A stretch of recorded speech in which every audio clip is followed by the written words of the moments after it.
Assalamualaikum warahmatullahi wabarakatuh. Anak-anak Ibu kelas 12 ya. Hari ini kita lanjut di materi akuntansinya. Akuntansi perusahaan jasa yang part kedua.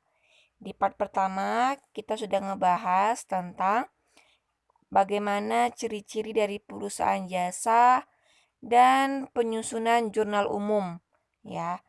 Juga kita sudah membahas tentang mekanisme debit dan kredit.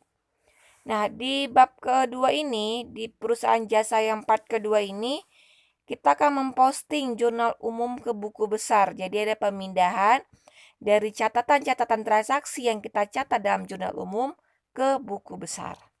Baik ya, sama saya kembali Ibu Siti Ramsyah Aini Ritonga, Guru Bidang Studi Ekonomi SMA Islam An-Nizam Medan. Nah, anak-anak Ibu, posting ke buku besar adalah pemindahan ya, seperti yang saya katakan tadi, dari catatan jurnal umum dipindahkan ke buku besar. Jadi buku besar itu adalah kita golongkan dia per akun. Kemarin kan sudah ngebahas nih alur-alur dari proses pencatatan akuntansi di perusahaan jasa. Masuklah dia di tahap penggolongan. Inilah dia di buku besar penggolongannya.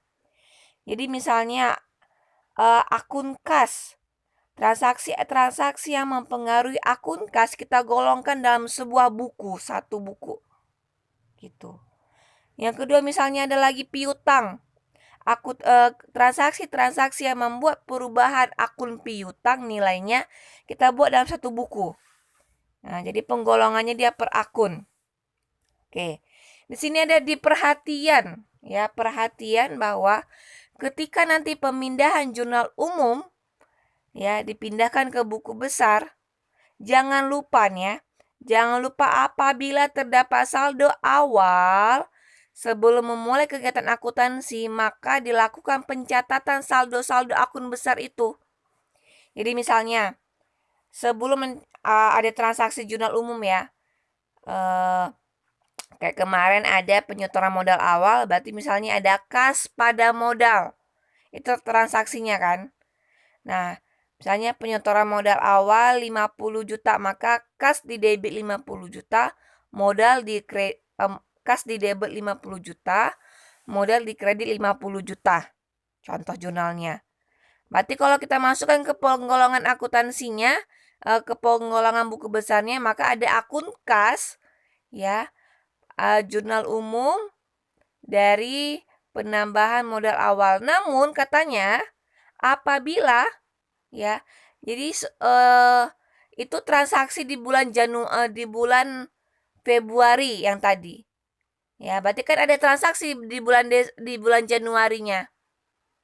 Nah, jadi sebelum transaksi di bulan Februari pasti ada saldo akhir dari kas di bulan Januari.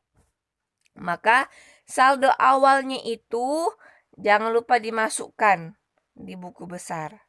Oke, masih bingung ya? Kita lanjutin dulu ya. Nah, bagaimana proses pemindahannya dari jurnal umum ke buku besar? Nih, yang bagian atas ini kan. Oke. Nah, di bagian atas ini ada jurnal umum. Oke ya. Ini buku besar. Langkah pertama, ini langkah pertamanya. Oke. Ini bentuk buku besar. Ini bentuk buku besar. Oke, ini jurnal umum. Langkah pertamanya katanya tanggal. Di sini di buku besar ada tanggal, ada keterangan, ada referensi, ada debit, ada kredit, ada saldo, debit, kredit, jumlah. Ya.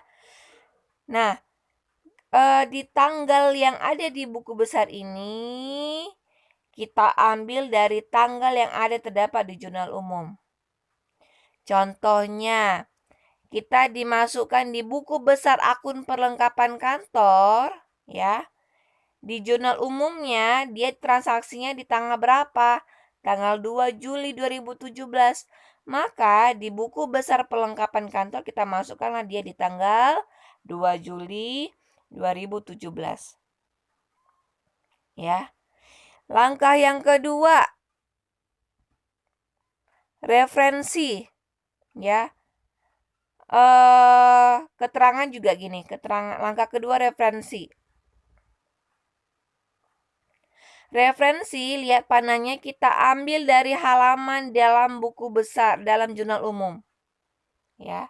Kita ambil keterangannya dalam halaman di jurnal umum. Ini jurnal umum, ada halaman 1. Untuk referensinya kita masukkanlah dia di jurnal umum 1 berarti. Gitu ya. Oke. Berarti dia di halaman 1 jurnal umumnya. Yang kedua ada debit. Nah, di perlengkapan ini kan dia membeli perlengkapan. Nilai perlengkapannya bertambah. Maka kita buatlah dia bertambah di debit 500.000. Oke kan? Saldonya berapa? Saldonya tetap di debit 500.000. Gitu. Selanjutnya ada utang. Buku besar utang. Di jurnal umumnya ada mencatat utang usaha, dia membeli perlengkapannya kredit berarti utang. Utang bertambah di mana? Di kredit. Maka kita masukkan ke sini. Nih, kita masukkan. Ya, maka di akun utang usaha, di akun buku besar utang usaha, ada utang usaha di kredit 500.000, maka saldonya di kredit juga, di kredit senilai 500.000. Gitu ya. Oke, kita coba next. Ini dia. Contohnya lagi ya, jurnal umum. Misalnya ada jurnal umumnya kas pada modal. Maka di buku besarnya ada buku-buku besar akun kas.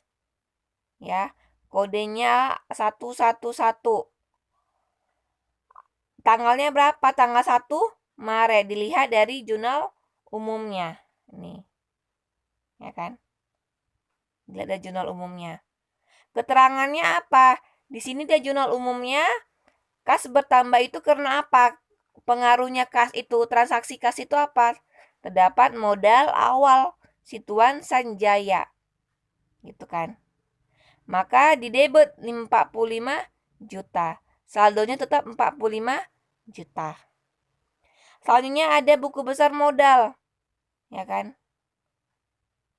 Tanggalnya 1 Mei. Nama akunnya modal ya, keterangan itu juga modal sebenarnya. Modal bertambah di mana?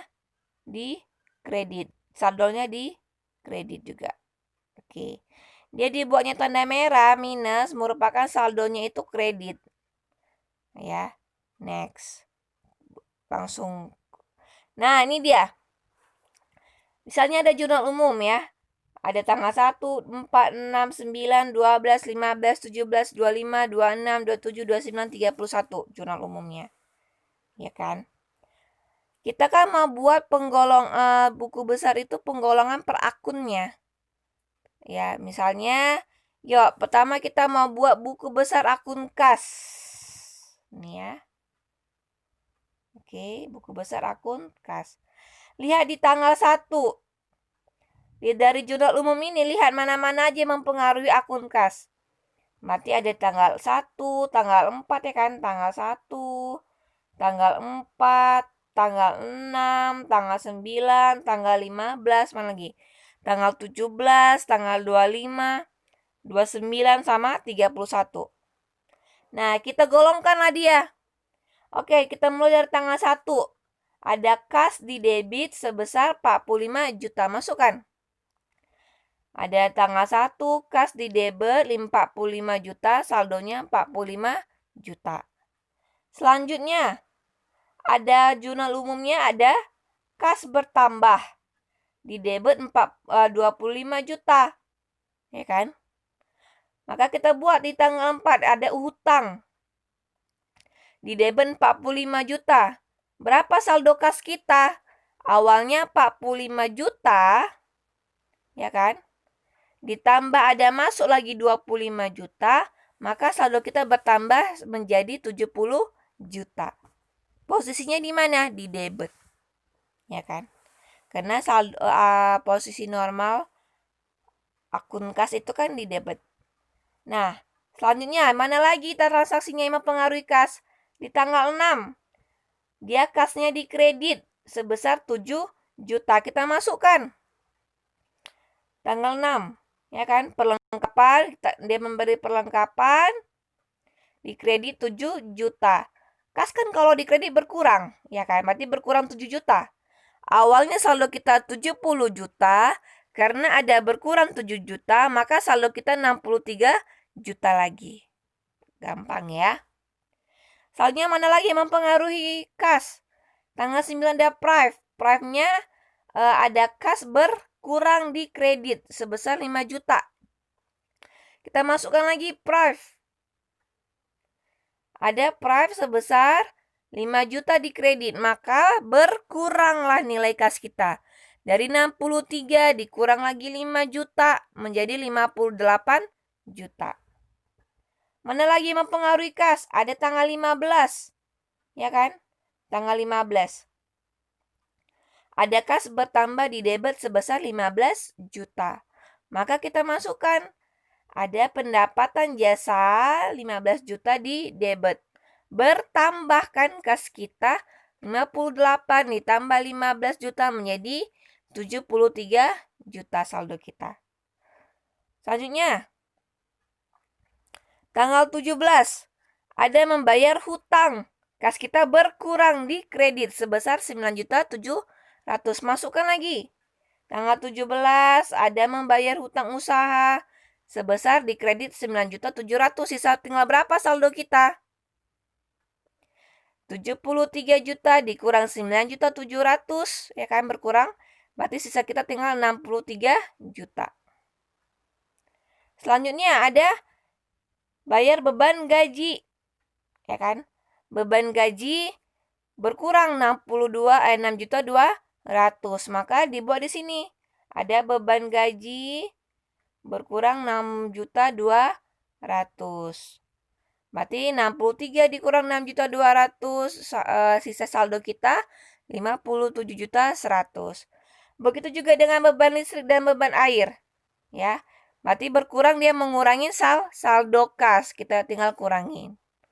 Ya, ada lagi beban listrik 600.000, berarti 57.100.000 dikurang 600.000 tinggal 56.500.000. Ada lagi beban air 120.000, berarti saldo kita 56.500.000, kita kurangi dengan 120.000, sisanya 56.380.000. Ada lagi sewa dibayar di muka, membayar sewa, berarti kasnya berkurang di kredit sebesar 15 juta. Kita kurangi saldonya 56.380.000, kita kurangi dengan 15 juta. Maka saldo akhir kas kita sebesar 41.300.000. Inilah yang disebut dengan buku besar. Ya. Jadi transaksi-transaksi yang mempengaruhi suatu akun kas ini kita kumpulkan, ya. Kita cek berapa saldonya. Gitu. Paham ya? Nah, selanjutnya piutang, ya. Kita cek di jurnal umumnya yang mempengaruhi piutang. Mana dia? Oh, cuma di tanggal 26, cuma satu. Ada piutang di debit sebesar 11 juta. Kita masukkan ke buku besar piutangnya. Maka ada piutang atas pendapatan jasa, ya kan? Sebesar di debit 11 juta. Saldonya berapa? 11 juta. Nggak ada lagi kan tadi kan yang mempengaruhi piutang, cuma satu. Selanjutnya ada perlengkapan. Cek yuk yang mempengaruhi perlengkapan. Oh, ada di tanggal 6, ada tanggal 12, ada di tanggal 27. Nih. Ya, di tanggal 6, membeli perlengkapan sebesar 7 juta. Kita masukkan yuk. Di akun buku besar perlengkapan. Ya kan, ada kas, artinya atas pembelian, terhadap pembelian gitu. Terhadap pembelian sebesar 7 juta bertambahnya kan. Saldonya 7 juta. Selanjutnya ada apa lagi? Ada membeli perlengkapan tapi hutang, ya kan, kredit. Nah, keterangannya di sini hutang usaha. Berupa perlengkapan, utang usaha beli perlengkapan. Bertambah dia sebesar 20 juta di debit. Maka saldo kita 7 juta ditambah 20 juta menjadi 27 juta. Di tanggal 27 ada perlengkapannya berkurang sebesar 8 juta atas pemakaian perlengkapan. Berkurang nilai perlengkapan kan? Maka perlengkapan dikredit ya atas beban perlengkapan senilai 8 juta. Saldo kita tinggal berapa? 27 juta dikurangi 8 juta senilai 19 juta. Selanjutnya ada akun sewa dibayar di muka. Kan dia untuk 1 tahun, ya kan? Untuk 2 bulan. Dia dibayar 15 juta untuk 2 bulan. Berarti kita mau buat 1 bulan berarti 7 juta 500. Oke. Maka ada kas bertambah 15 juta saldonya dibagi 2 berkurang separuh ya, karena kita cuma membayar untuk menggolongkan di bulan itu aja, maka berkurangnya 7.500.000, maka saldo sewa dibayar di mukanya 7.500.000 kita kurangi. Oke ya. Next. Nah, sebenarnya untuk selanjutnya sama. Ya, untuk selanjutnya begitu juga.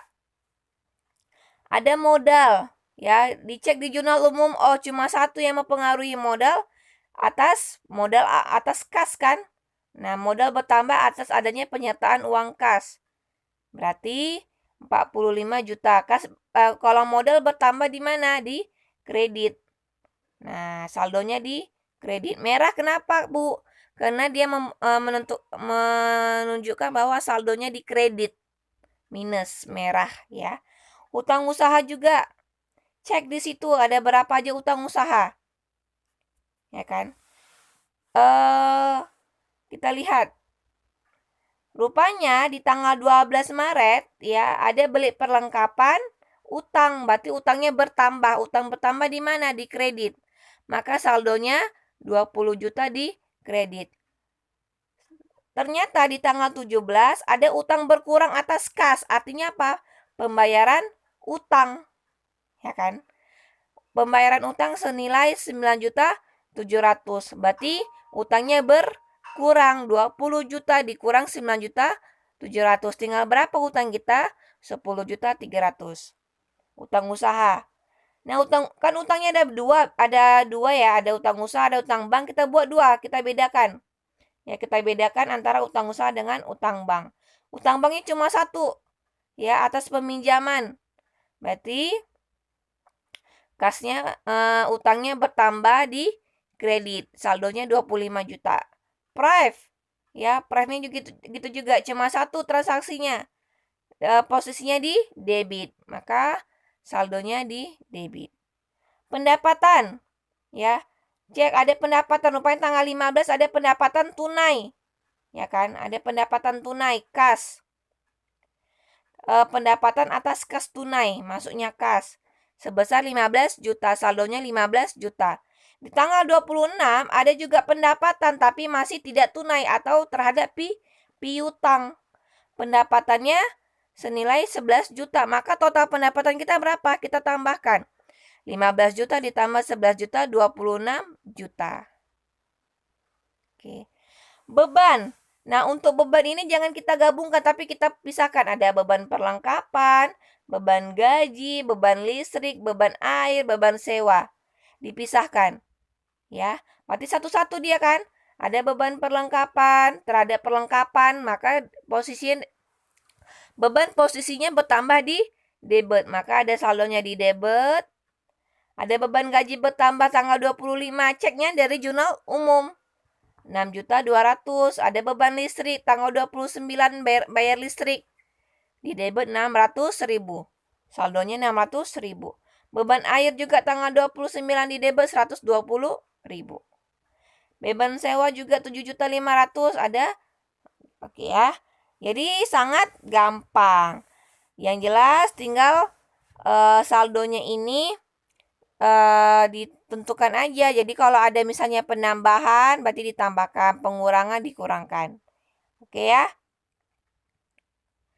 Nah, Urutan penyusunan buku besar ini pentingnya kita mulai dari ada kas, kodenya 111 ya, ada piutang perlengkapan. Nih, kas piutang perlengkapan beban dibayar di muka kan itu kan harta lancar. Oke, saya review lagi penentuan nomor akun. Kas 111 merupakan satu pertama, kas itu merupakan harta. Di satu yang kedua, kas itu merupakan harta lancar. Di satu yang ketiga, kas itu merupakan harta lancar yang pertama. Piutang 112. Maka piutang merupakan harta lancar yang kedua. Perlengkapan 113 merupakan harta lancar yang ketiga. Begitu juga dengan beban dibayar di muka, harta lancar yang keempat. Peralatan 121. Satu yang pertama menunjukkan peralatan berupa golongan harta. 2 merupakan peralatan itu harta tetap. Kalau harta lancar 1, harta tetap 2. 1 yang terakhir, yang ketiga, merupakan peralatan merupakan harta tetap yang pertama. Berarti kalau ada harta tetap yang kedua, ada gedung, ada kendaraan, ada mobil, segala macam lagi yang mesin. Tinggal kita urutkan. Berarti gedung 122, berarti gedung merupakan harta tetap yang kedua. Kendaraan 123 merupakan harta tetap yang ketiga. Utang usaha, kodenya 2. Ya, dimulai dengan angka 2.